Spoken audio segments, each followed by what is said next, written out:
A critical moment on Capitol Hill this week for lawmakers. The House is expected to vote on releasing the Epstein files. Meanwhile, a feud between President Trump and one of his strongest supporters in Congress is escalating. Senior White House correspondent Selena Wang has the latest.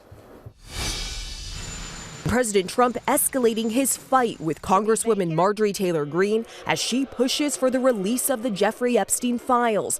The Georgia Republican, who is once one of Trump's most loyal allies, now says the president's attacks are putting her life in danger, posting in part, "A hotbed of threats against me are being fueled and egged on by the most powerful man in the world. His aggression against me is completely shocking to everyone."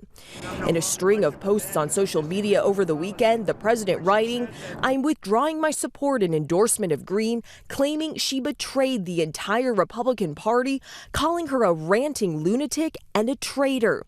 Greene in part responding, "He's coming after me hard to make an example to scare all the other Republicans before next week's vote to release the Epstein files." She's one of 4 Republicans who joined Democrats to sign a petition that forces the House to vote to demand the release of the full files on the convicted sex offender. It seems like very rich and powerful men are being protected. This weekend's public blow-up comes after months of tension.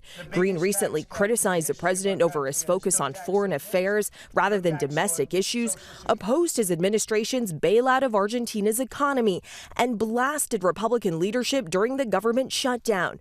But Greene says Trump turned on her over the Epstein files.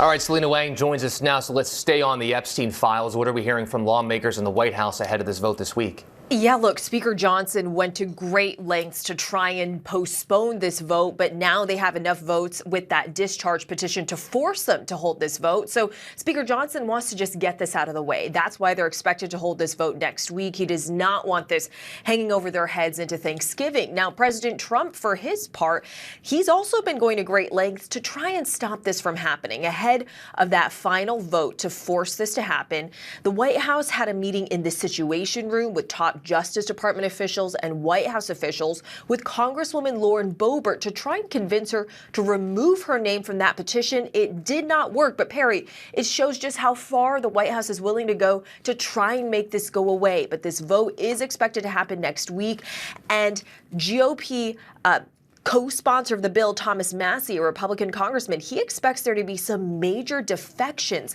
A significant number of Republicans he expects to break with the president and to vote to release those files. But again, even if it passes the House, it still needs to go through the Senate. Unclear what happens there. And President Trump, of course, is very unlikely to sign on. But regardless, this could send a very powerful message to the president. It will be fascinating to watch. And what's the latest in this war of words between President Trump and Congresswoman Marjorie Taylor Greene? Yeah, what's really striking here is that Greene used to be one of the president's most loyal supporters in Congress, but we have seen this simmering tension over recent months as Greene has broken with the president on a host of issues, the Georgia Republican has.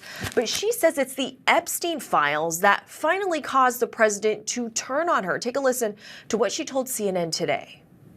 Unfortunately, it has all come down to the Epstein files, and that is shocking. I believe the country deserves transparency in these files, and I don't believe that rich, powerful people should be protected if they have done anything wrong.